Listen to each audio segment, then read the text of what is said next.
In the last class we showed that the impulse function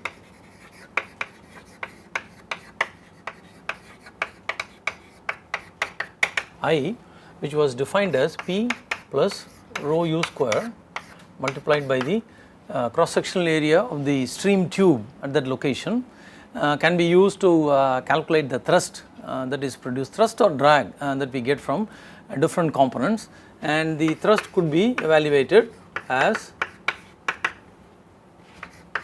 I2 minus I1, where the state point 2 refers to the exit exit of the device and state point 1 refers to the inlet of the device. So, if you look at a convergent nozzle, for example,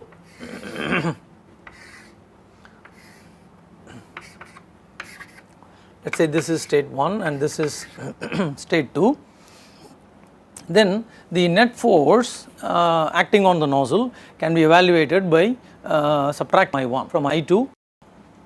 Okay.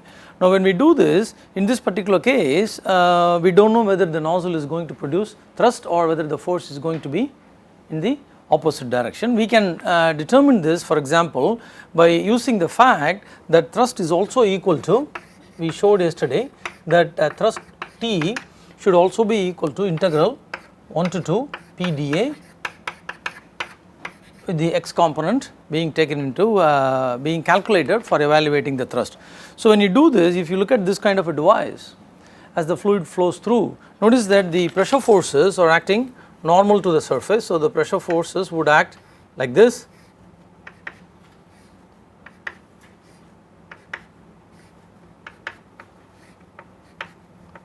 on both surfaces.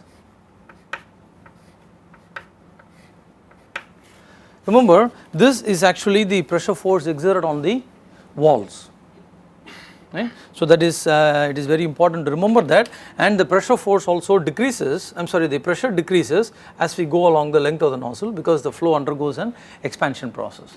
So, if you take the x component of the pressure force on the top and the bottom side, you will then realize that in this case the net force that is exerted on the nozzle is in the positive x direction, which means this is actually a drag force and not a thrust force. So, even if you evaluate I2 minus I1, you should get the same thing.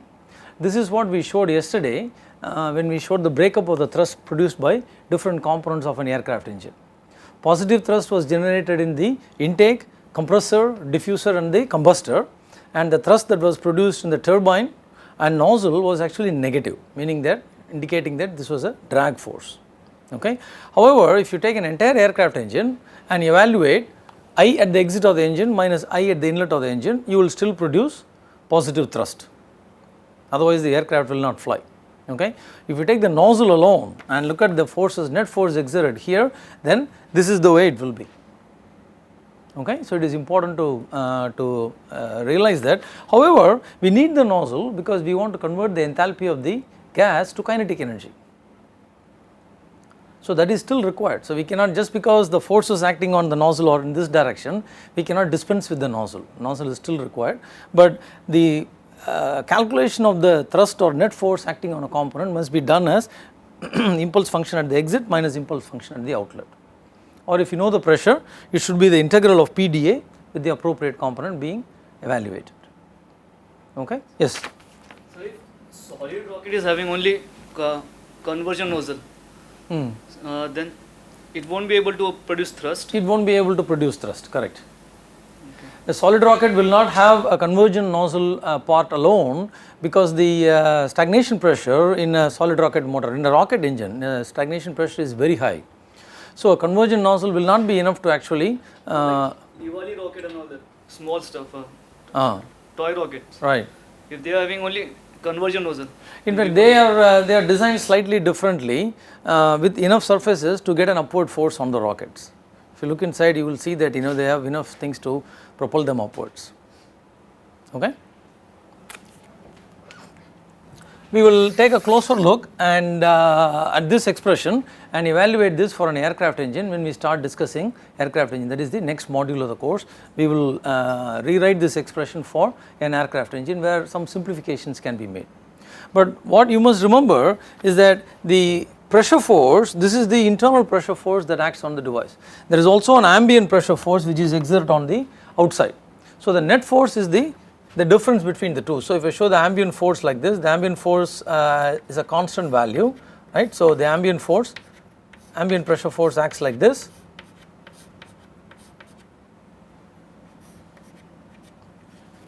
So the net pressure force on the surface of the nozzle is this pressure minus this pressure multiplied by the area.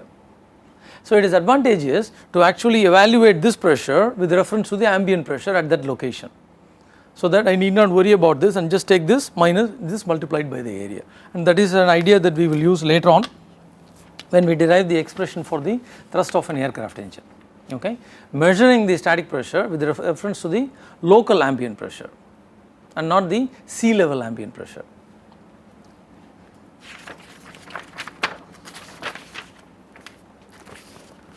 The next topic that we are going to take up is area velocity relationship, which is a very important relation when dealing with flow through varying area passages.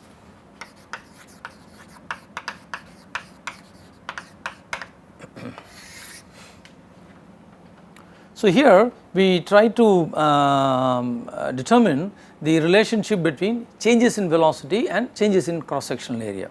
So what happens when the cross sectional area decreases, or what happens when the cross sectional area increases? That is what we are going to try to figure out. So we start with the differential form of the continuity equation, which can be written like this.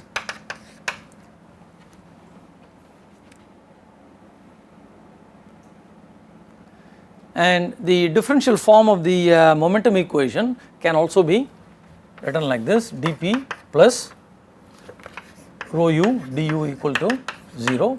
Notice that the differential form of the continuity equation does not contain a term which is the integral of the pressure force on the walls, because that is a very small quantity. So if you think about let's say a nozzle like this, right? Let us say that this is my differential control volume for which I am trying to write the momentum equation. So I have pressure force which is acting in this direction, and P plus dP times dA, A plus dA, which is acting in this direction. There is a change of momentum. Notice that this is very small. So the integral of the pressure force on this wall will be 0, because I am integrating over an incremental distance and trying to evaluate an integral over an incremental distance, which means it is equal to 0. That is why the integral term is not present in the differential form of the governing equation. Whereas if I apply it between inlet and outlet, if the control volume goes from inlet to outlet, then I need to account for the net pressure force that acts on the surface. Okay, that is a very important distinction to keep in mind. And the differential form of the energy equation looks like this.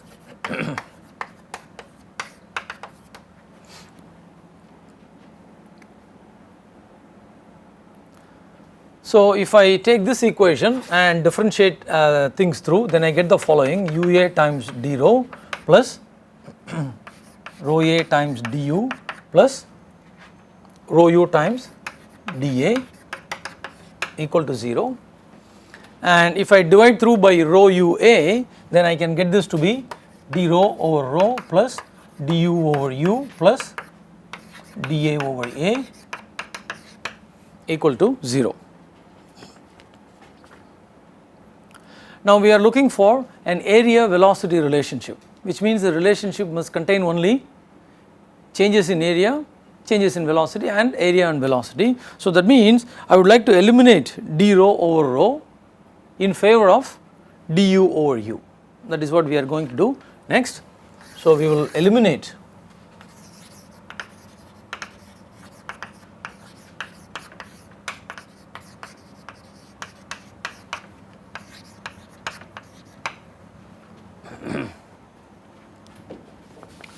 since we have assumed the flow to be isentropic,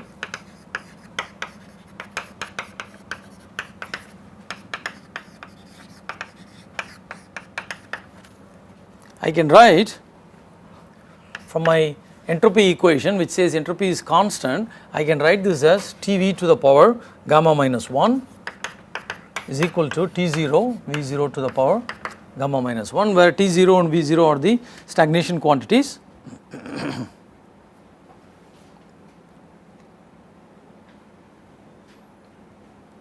or if I rewrite this in terms of density, I can actually write this as T to the power 1 over gamma minus 1 divided by rho is equal to T0 to the power 1 over gamma minus 1 divided by rho 0. And if I differentiate this expression, I get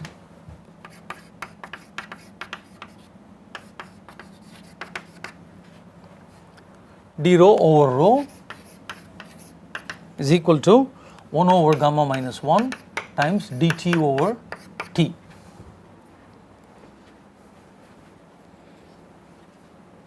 So, we wanted to write d rho over rho in terms of du over u.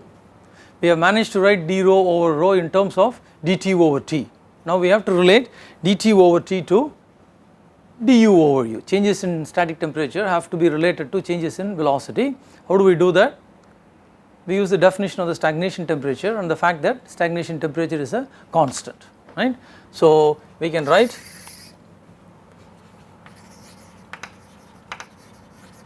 so we eliminate dt over t in favor of du over u.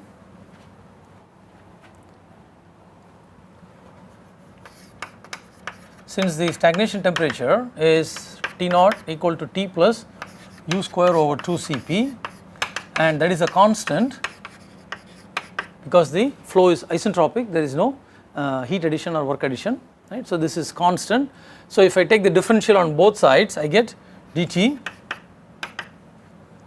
equal to minus 2u du over 2 Cp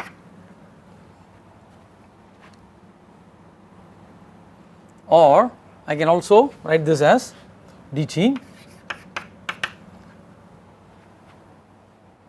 equal to Cp is gamma r over gamma minus 1. So, I can write this as gamma minus 1 over gamma r, and if I multiply and divide by a u, I get this to be u square times du over u.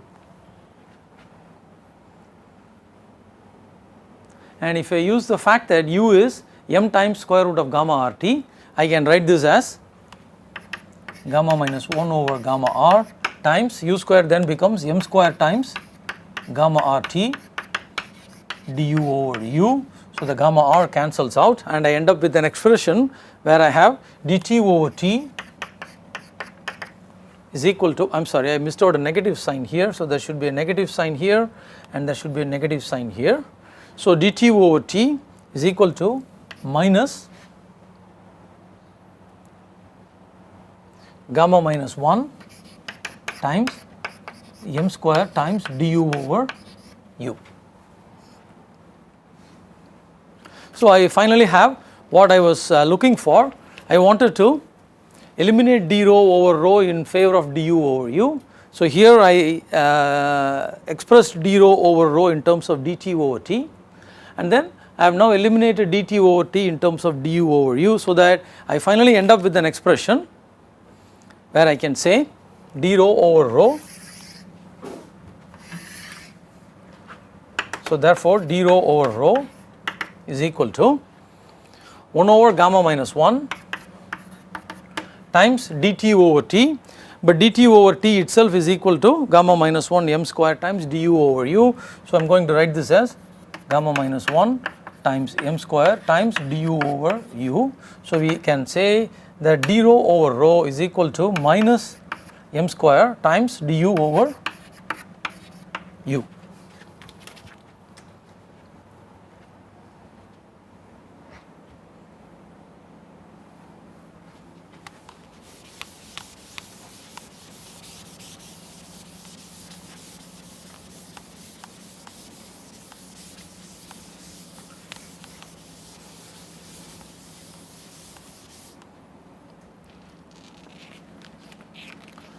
So, if I substitute the expression for d rho over rho, if you remember d rho over rho is written in terms of du over u here, and if I substitute this into my differential form of the continuity equation here, I finally get a relationship which involves only dA and du, which is what I am looking for in my area velocity relationship. So let us go ahead and do that. So if I do this, I end up with the following expression: dA over A is equal to m square minus 1 times du over u.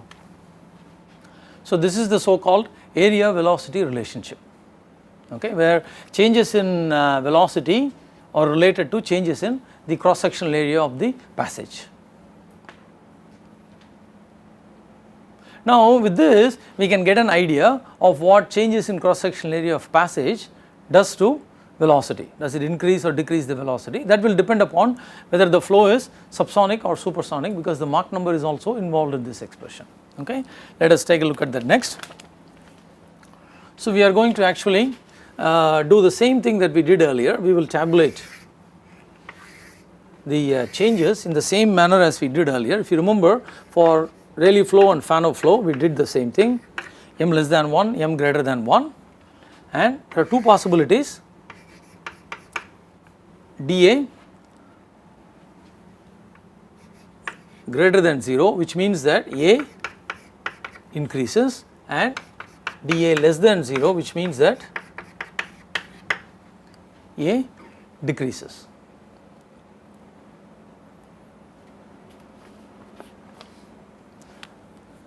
So when the cross sectional area increases, dA greater than 0 for a subsonic flow, this term is negative.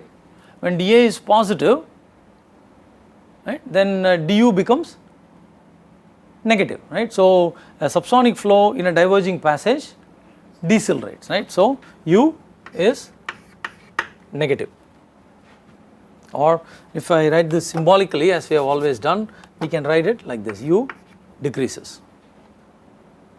Similarly, if dA is negative, this term is also negative for a subsonic flow, so du becomes positive, so u increases in a converging passage for a subsonic flow. And I can show easily that u for a supersonic flow, u increases in a diverging passage and u decreases in a converging passage.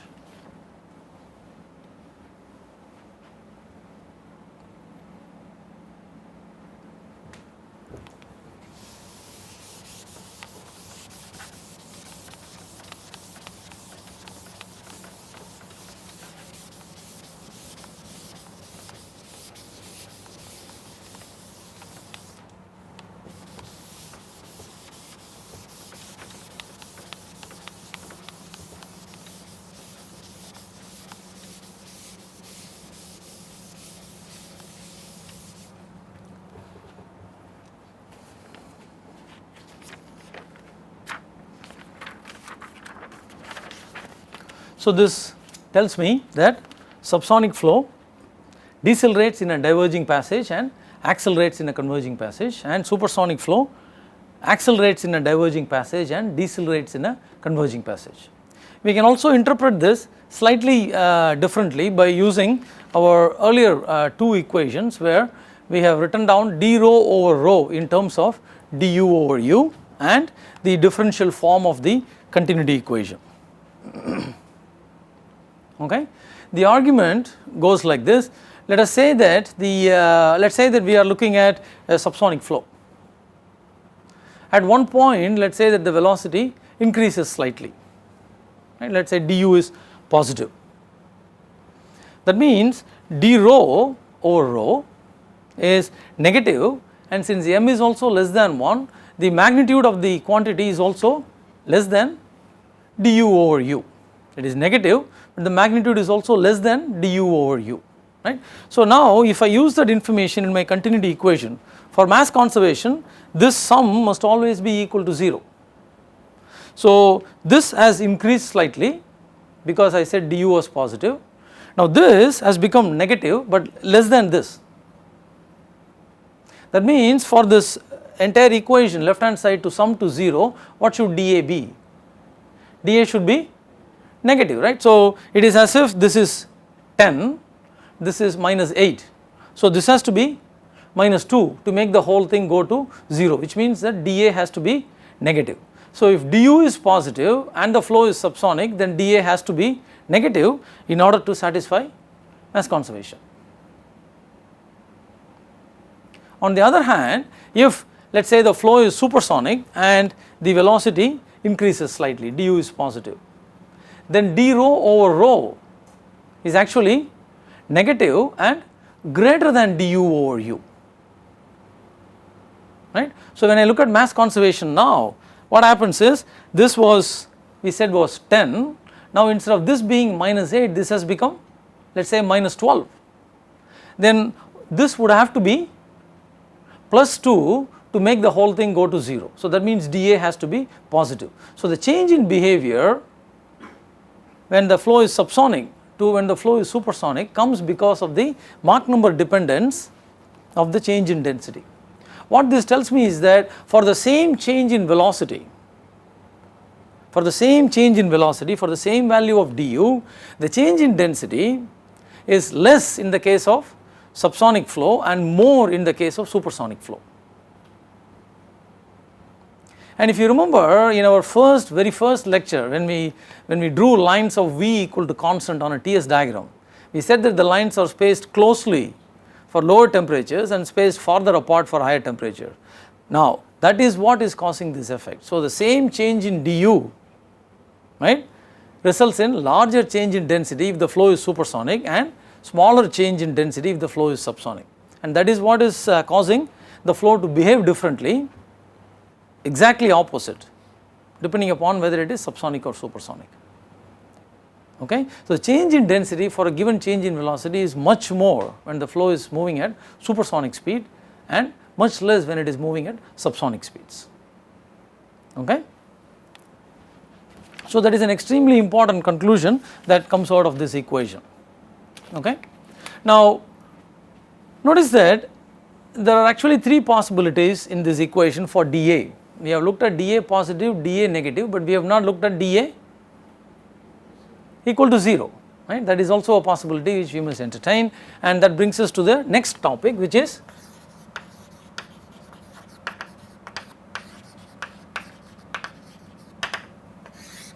we have looked at thermal choking, where enough heat addition could cause the Mach number could go to 1, either from a subsonic Mach number or a supersonic Mach number. With enough heat addition, we can make the Mach number go to 1 or the flow attain sonic state. We saw with friction also that if you make the pipe long enough, we can attain the sonic state in the pipe if you make it long enough. Now, so that was friction choking. Now we are looking at geometric choking, that with the geometry being designed in a certain way, we can attain the sonic state once again in this flow also. That is what we are going to discuss next. Now, from this relationship, as m goes to 1, you can see that dA goes to 0, right, very simple.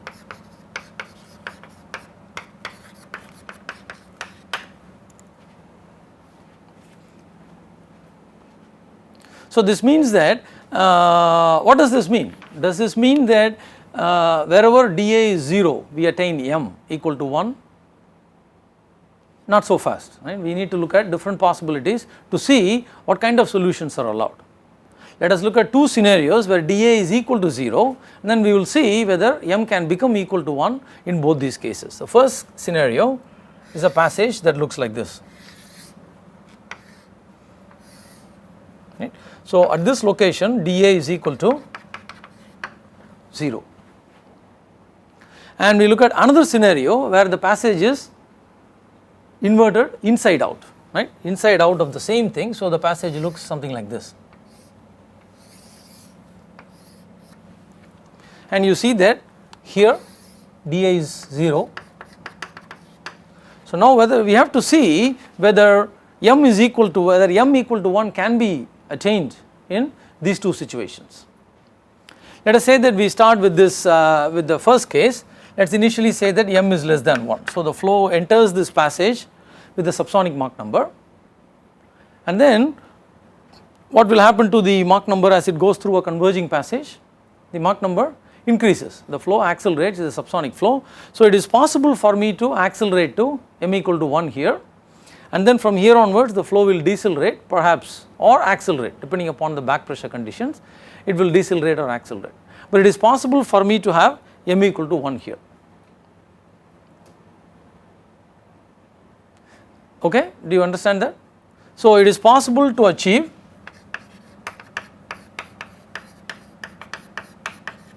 if it is subsonic.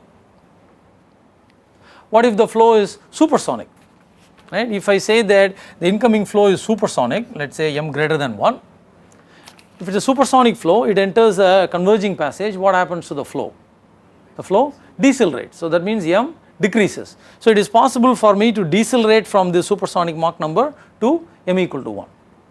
So both cases, irrespective of whether it is subsonic or supersonic, it is possible to achieve m equal to 1 at this location where dA is equal to 0.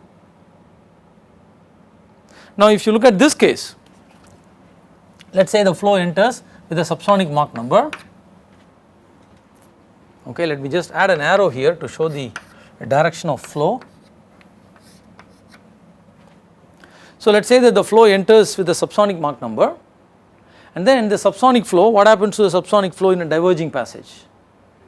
The flow decelerates. So there is no way I can actually attain m equal to 1 at dA equal to 0 because the Mach number is decreasing. So attaining m equal to 1 at this dA is not possible in this case. Similarly, if the flow enters with the supersonic Mach number, then the flow accelerates in the diverging passage, so I cannot attain m equal to 1 in the supersonic case also. So which means that in this case, although dA is 0, m equal to 1 is not possible.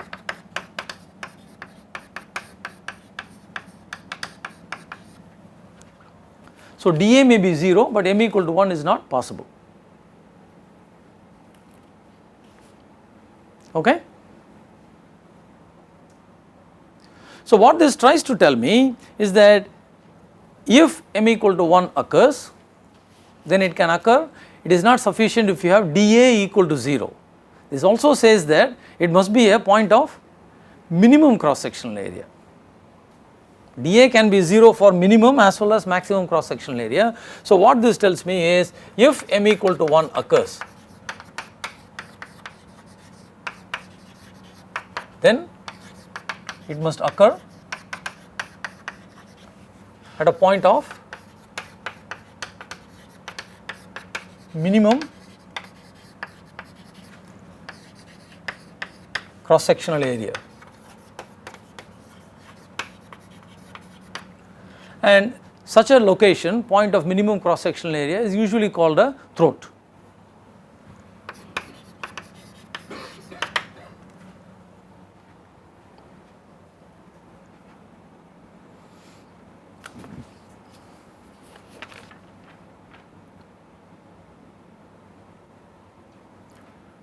Now this relationship, there are other aspects to this relationship which we will see next.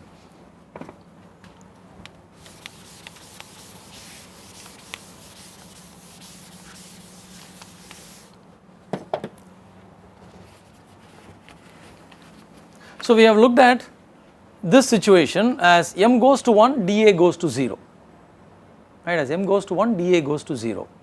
That is okay. Now what about the converse? Okay, so if you look at this equation, we have seen that as m goes to 1, dA has to go to 0. The converse is if dA goes to 0, what can we say about m? The left hand side of this equation, if it tends to 0, what can we say about the right hand side? Does m have to go to 1? That is not necessary because the right hand side has two terms. So if the left hand side goes to 0, either this can go to 0 or it is possible that this can go to 0, in which case m can be anything, it need not go to 1. So the converse is not always true.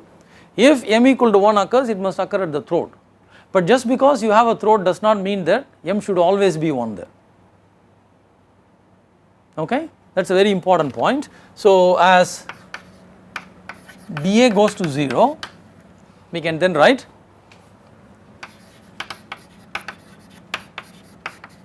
either m tends to 1 or du can go to 0.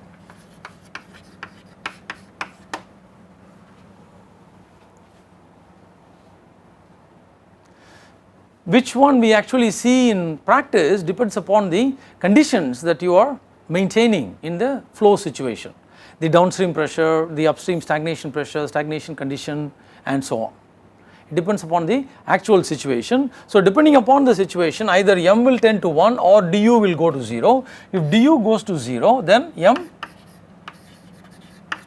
can have any value.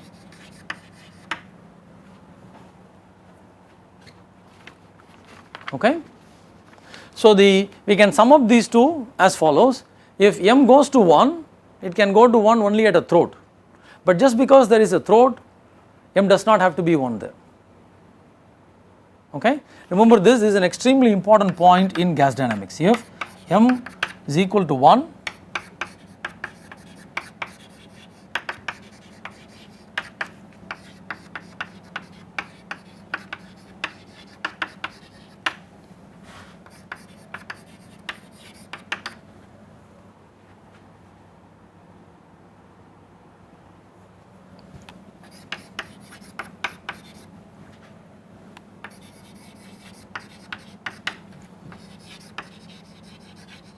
but m need not always be 1 at the throat.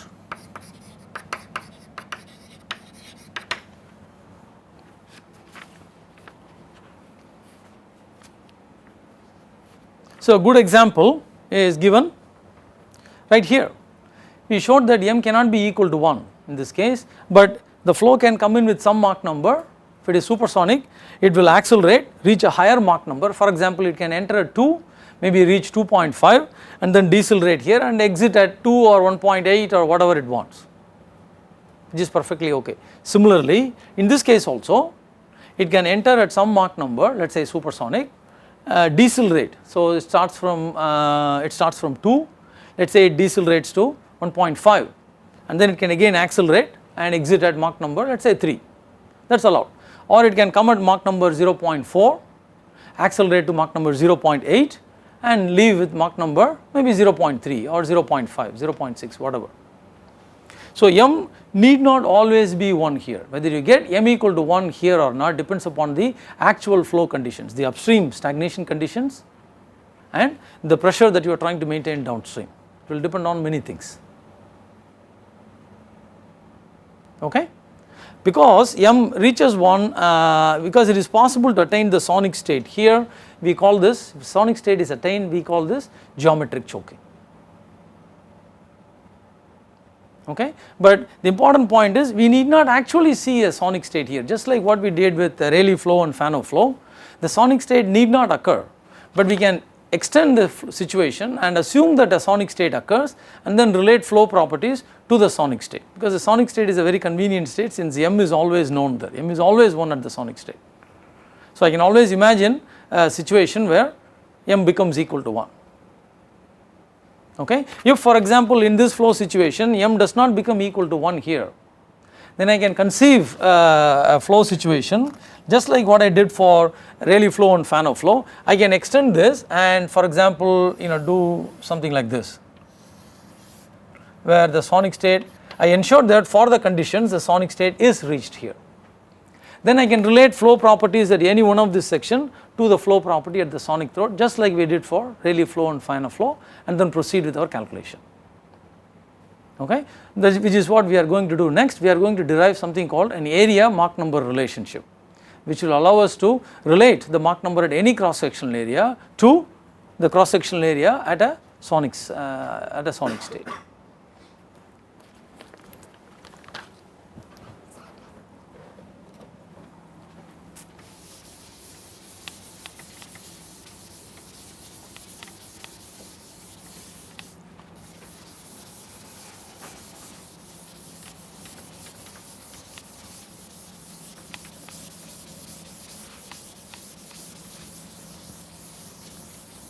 I have finally learned how to manage this board effectively.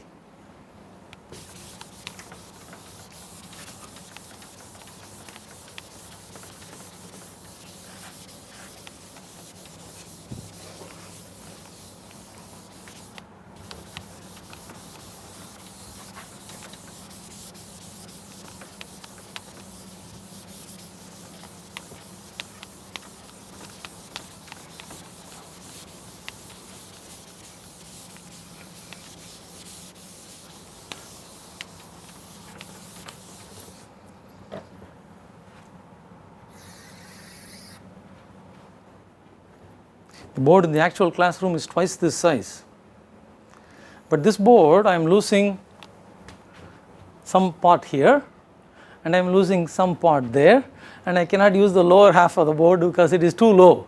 So I am actually working with 1/4 of the board that I am normally used to working with. So they are raising the bar for me, they are making it very challenging for me to do this, which is good. It is only when you are challenged that you can rise to the occasion. So when I come now, it is not enough if I prepare for the lecture, I have to rehearse the lecture and keep an idea of where I should write everything so that I do not erase too many times and use the same thing over and over again.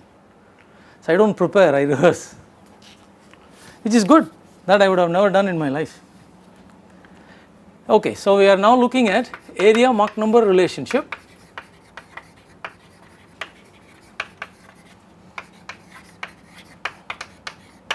So the previous one was an area velocity relation.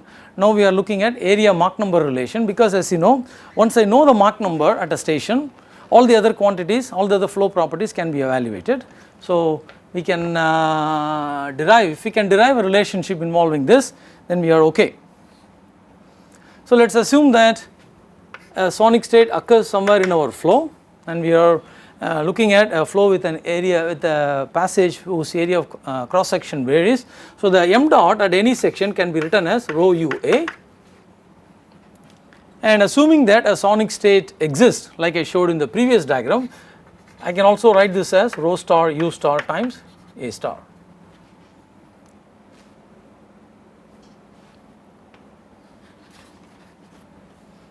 So if I rearrange this expression, I can write this as a over a star is equal to rho star over rho times u star over u. And I can simplify this as, or rewrite this as rho star over rho naught, where rho naught is the stagnation density, times rho naught over rho star times u star over u.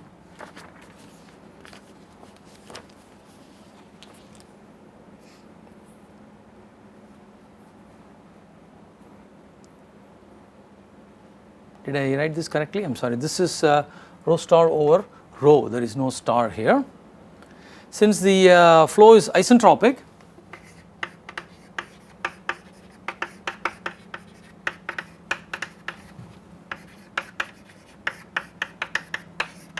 rho naught is constant,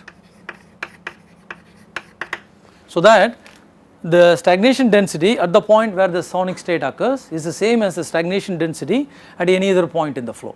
Otherwise I will not be able to use this. For example, Rayleigh flow or Fano flow, this will also keep changing, because either T naught keeps changing or P naught keeps changing. So this will also keep changing. So rho 0, the stagnation density where the sonic state occurs will be different from the stagnation density at any other state. So I will not be able to make use of this in the other two cases, but here because the flow is isentropic, rho naught is constant, I can write it like this. And if you recall from our first module, rho naught over rho can be written as 1 plus gamma minus 1 over 2 times m square raised to the power 1 over gamma minus 1. And if I substitute m equal to 1 in this relationship, then I get rho naught over rho star as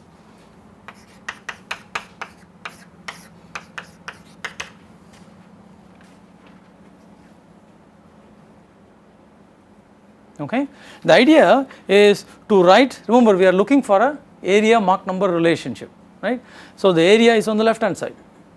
The idea is to write everything on the right hand side in terms of Mach number and Mach number only, okay.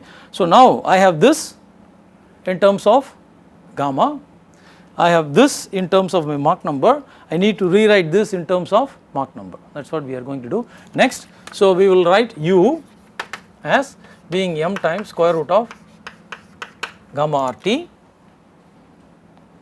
and u star, if you remember, u star is the speed of sound, so u star is equal to square root of gamma R T star.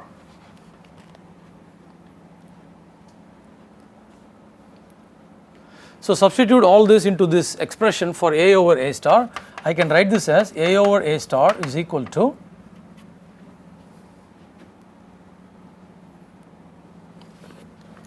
1 plus gamma minus 1 over 2 times m square raised to the power 1 over gamma minus 1 times 2 over gamma plus 1 raised to the power 1 over gamma minus 1 times 1 over m times square root of T star over T.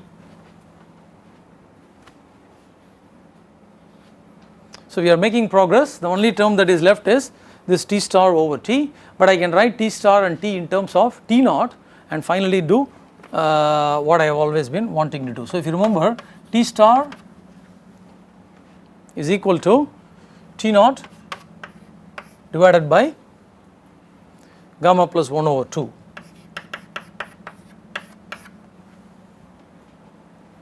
And T is equal to T naught divided by 1 plus gamma minus 1 over 2 times m square. So, substitute everything into this, you end up with an expression that looks like this.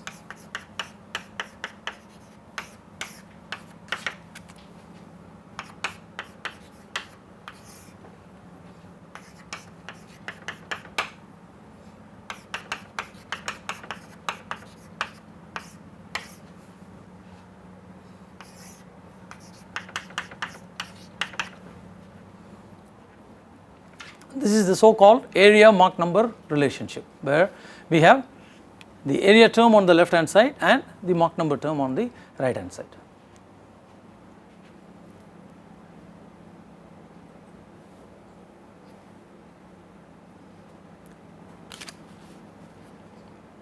Here A star is the area or cross section where the Mach number reaches 1, and as I said earlier, A star need not be equal to A throat.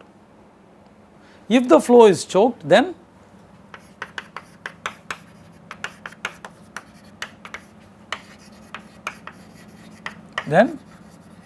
A star is indeed equal to A throat.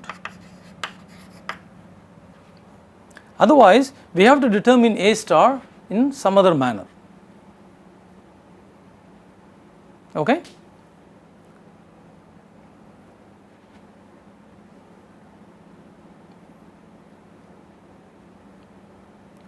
This kind of situation may arise later on when we look at for example flow through a convergent divergent nozzle.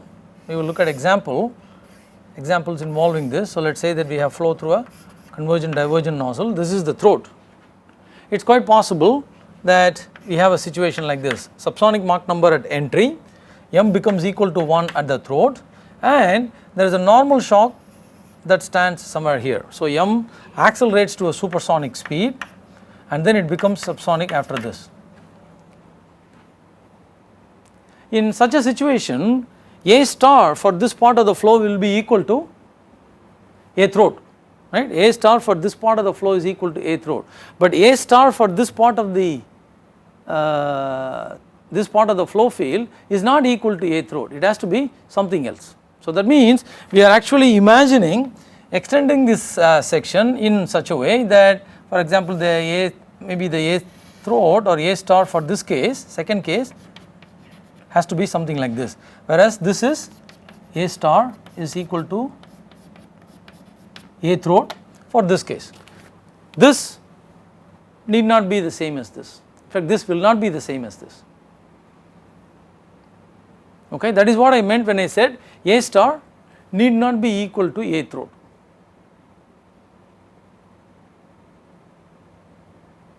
Okay, and different parts of the flow field can have different A stars. Although there is only a single throat, different parts can have different A stars.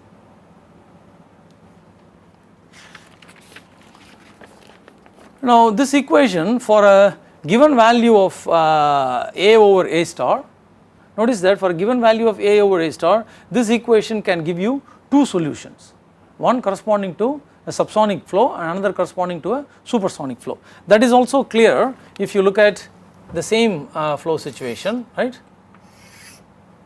So, for example, if you look at a flow situation like this, where m is equal to 1,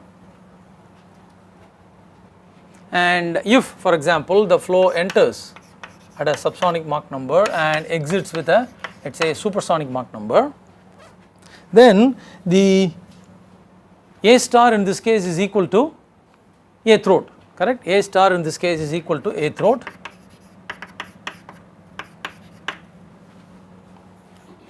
However, if I consider two sections like this, right, this cross section and this cross section, notice that A by A star for both these cross sections are the same, but here the flow is subsonic, here the flow is supersonic. That is what I meant when I said for a given value of A by A star, I can get two solutions, one corresponding to the subsonic branch and another one corresponding to the supersonic branch. Okay, let us write this down formally.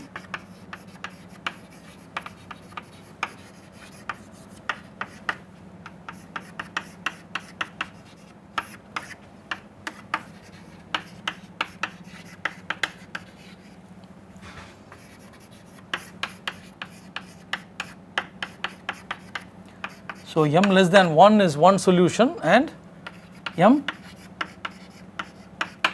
greater than 1 is the other solution. Okay. Once again, what we try to do is we do not try to solve this equation for different values of m. We use the same strategy as what we did earlier. We tabulate this function for different values of m. So, I take m equal to 0.1, 0.2, 0.3 all the way up to let us say m equal to 5 and I substitute the value here, I calculate A by A star. So, I make a table. So, whenever I have a given value of A by A star, I go into the table and figure out my m depending upon whether I am looking for the subsonic solution or the supersonic solutions. So, this function is tabulated and we will use this table to do our calculations rather than solving this equation every time. Okay. What we will do in the next class is to look at an expression for the mass flow rate through a choked nozzle, because that is one of the most important expressions that we will encounter in gas dynamics, that has far reaching implications on many equipment handling compressible flow, especially aircraft engines. That is what we will do in the next class.